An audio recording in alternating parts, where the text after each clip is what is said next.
ధరలోని ప్రేమలన్నీయు స్థిరము కావు, తరిగిపోవును. క్రీస్తు యేసు కల్వరి ప్రేమ కడవరకు ఆదరించును. క్రీస్తు యేసు కల్వరి ప్రేమ కడవరకు ఆదరించును. ప్రేమ యేసుని ప్రేమ ఇది ఎవ్వరు కొలువలేనిది.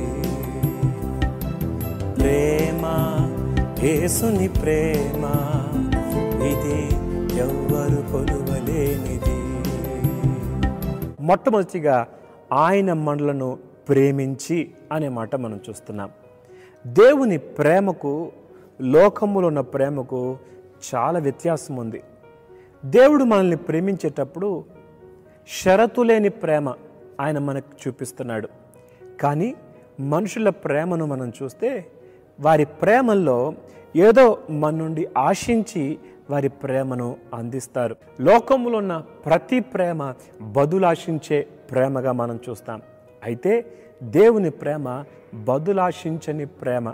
భూమి మీద ఉన్న ప్రేమలు డబ్బుంటే ప్రేమిస్తారు, అధికారం ఉంటే ప్రేమిస్తారు, చదువు ఉంటే ప్రేమిస్తారు, పేరు ప్రఖ్యాతులుంటే ప్రేమిస్తారు. కానీ ఏదీ లేకున్నా, ఎవరు మనతో లేకున్నా, మనం ఉన్న పాటున మనల్ని ఎవరు ప్రేమించలేరు భూమి మీద. కానీ దేవుని ప్రేమ అగాపే ప్రేమ అంటారు. అంటే అన్కండిషనల్ లవ్, షరతులు లేని ప్రేమ, బదులాశించని ప్రేమ. ఆ ప్రేమను మనకి కనపరిచాడు దేవుడు. ఎఫెసీ పత్రిక 3:18 ఓ చక్కని మాట చూస్తాం. జ్ఞానమునకు మించిన క్రీస్తు ప్రేమ. ఈ క్రీస్తు ప్రేమ మన జ్ఞానానికి మించింది. మన ఊహకు కూడా అర్థం కాదు దేవుడు మనల్ని అంతగా ప్రేమించాడని. ఎంతగా ప్రేమించాడో మనం వర్ణించడానికి మన పెదవులు కూడా సరిపోవు. మనలో ఏముందని ప్రేమించాడు, మనం ఏమై ఉన్నామని ప్రభు మనల్ని ప్రేమించాడు.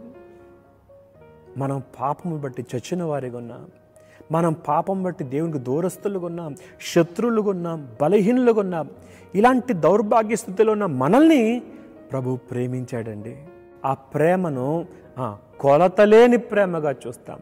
అది ఎంతో ఎత్తైన ప్రేమ, ఎంతో లోతైన ప్రేమ, ఎంతో వెడల్పైన ప్రేమ, ఎంతో పొడవైన ప్రేమగా మనము ఎఫెసీ పత్రిక 3:18 మనం చూస్తాం.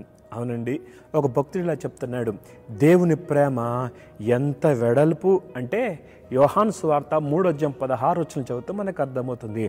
దేవుడు లోకమును ఎంతో ప్రేమించను. ఇది వెడల్పైన ప్రేమ, ఎవరినైనా ప్రేమించగలిగే ప్రేమ.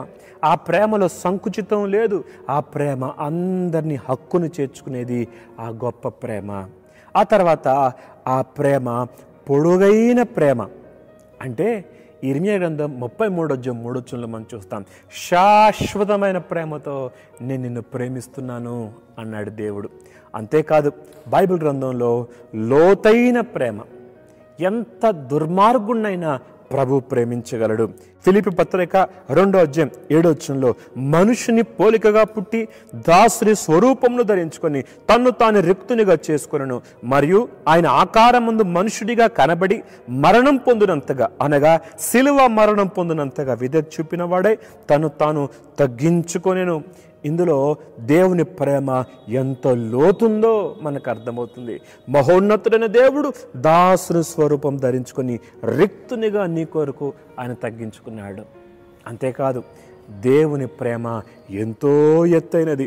అందుకని ఎఫెసీ పత్రిక 2:6 ఈ మాట చూస్తాం. క్రీస్తు యేసునందు ఆయన మనకు చేసిన ఉపకారము ద్వారా అత్యధికమైన తన కృపా మహైశ్వర్యమును రాబో యుగములో కనపరచు నిమిత్తము అత్యధికమైన తన కృపను దేవుడు మనకు కనపరిచాడు.